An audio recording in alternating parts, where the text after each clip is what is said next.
ये दुनिया तुम्हें वैसी नहीं दिखती है जैसी कि ये दुनिया है। ये दुनिया तुम्हें वैसी दिखती है जैसे तुम खुद हो।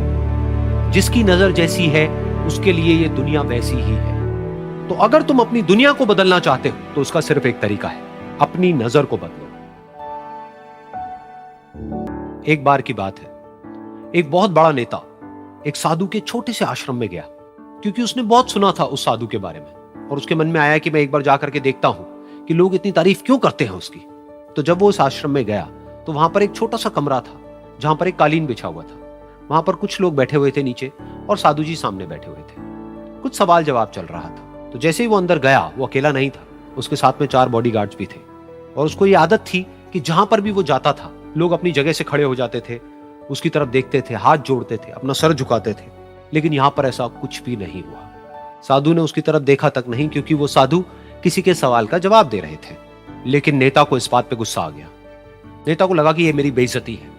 तो उस नेता ने साधु की बात को बीच में ही काटते हुए थोड़ा गुस्से से कहा, मैं आपसे कुछ कहना चाहता हूं। साधु ने उसकी तरफ देखा और बोले, आप थोड़ी देर रुकिए, पहले मैं इनके सवाल का जवाब दे लूं, उसके बाद में मैं आपसे बात करूंगा।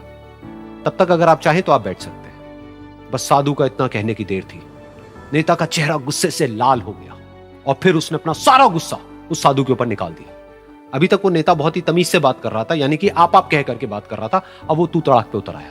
नेता ने उस साधु को कहा, तुझे पता भी है मैं कौन हूं और तू किससे बात कर रहा है?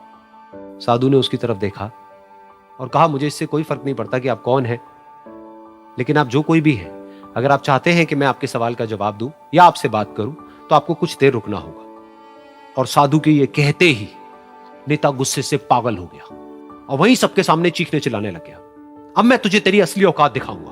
तूने मुझसे पंगा लेकर के ठीक नहीं किया है। तुझे पता भी है मैं तेरे बारे में क्या सोचता हूं। साधु ने फिर से उसकी तरफ देखा और बड़े ही प्रेम से कहा कि मुझे इससे कोई फर्क नहीं पड़ता है कि आप मेरे बारे में क्या सोचते हैं।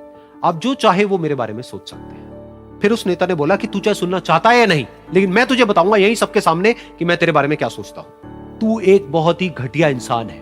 तू कोई साधु नहीं है, तू एक ढोंगी है, पाखंडी है और यहां पर जितने भी लोग बैठे हैं उन सबको बेवकूफ बना रहा है। तेरा बस एक ही मकसद है कि इन लोगों की जेब में जितना भी पैसा है वो सब तेरे पास में आ जाए। तू अपने फायदे के लिए इन लोगों का इस्तेमाल कर रहा है और अब मैं तुझे नहीं छोड़ने वाला। तेरा पर्दाफाश करके रहूंगा पूरी दुनिया के सामने।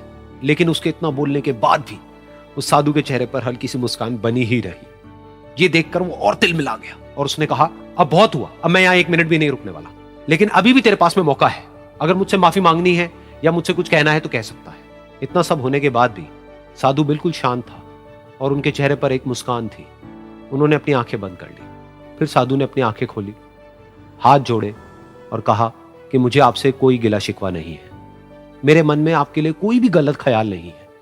जो भी आपने मेरे बारे में कहा वो आपकी अपनी सोच थी। तो मुझे आप में कोई भी बुराई नजर नहीं आती है। मुझे आप एक बहुत ही भले इंसान लगते हैं।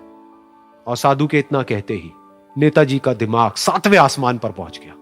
उनके चेहरे पर एक अजीब सी खुशी थी, क्योंकि उस साधु ने वो ही कहा जो बाकी सब लोग उस नेता को कहते हैं। और वो खुशी खुशी उस आश्रम से अपने घर की तरफ चला गया और जा करके अपने पिताजी के साथ में बैठ गया। उसके पिताजी की आंखें बंद थी और वो ध्यान में थे। पूरी जिंदगी उन्होंने सिर्फ लोगों की सेवा करी और बदले में कुछ भी एक्सपेक्ट नहीं किया। तो थोड़ी देर बाद जब उन्होंने अपनी आंखें खोली और देखा अपने बेटे को अपने साथ बैठे हुए, तो उनके बेटे के चेहरे पर आज एक अजीब सी खुशी थी जो आज से पहले उन्होंने कभी नहीं देखी थी। फिर उसने एक एक करके सब कुछ बताया कि आज क्या हुआ, किस तरह से वो आश्रम गया, वहां पर क्या हुआ, उसने क्या कहा, उन्होंने क्या कहा।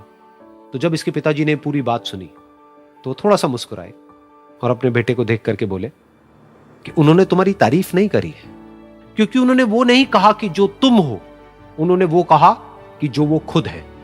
और तुमने जो भी कुछ उनको कहा वो नहीं कहा कि जो वो है, बल्कि तुमने वो कहा जो तुम खुद हो। यही बात वेदों में भी कही गई है, यथा दृष्टि। ये दुनिया तुम्हें वैसी नहीं दिखती है जैसी कि ये दुनिया है। ये दुनिया तुम्हें वैसी दिखती है जैसे तुम खुद हो। जिसकी नजर जैसी है उसके लिए ये दुनिया वैसी ही है।